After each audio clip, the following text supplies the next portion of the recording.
Ponedeljek spraševanje kemije, v torek test iz slovenščine. Tako najbrž zgleda vaš urnik te dni, nemir, strah in negotovost, skratka veliko stresa.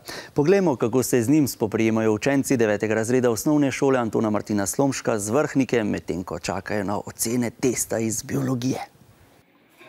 Pred testom se počutim ful živčno, roke se mi potijo, ne vem, krenka bi udarila, tako me je strah, da bo pozitivna ocena.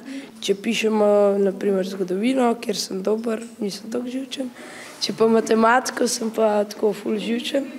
Nikoli nisem sproščena pred testi in po testu. Včasih me tudi trebuh boli, pa zelo se potim, ponavadi. Ne naredim nič proti stresu, ampak samo čakam, da bo minilo, da dobim test in to. Če kdo pred isti test piše, se z unimi pogovarjamo, da približno vemo, kaj pišemo. Pred testom, ne vem, globoko vdihneš, pa začneš, pa najprej lažje naloge, pa težje končaš. Kaj pogovarja pred testom s prijateljem, pa naj se ne pogovarja o testu. Poročam, da mogoče greš teč, greš na zrak, bojiš kaj čokolade.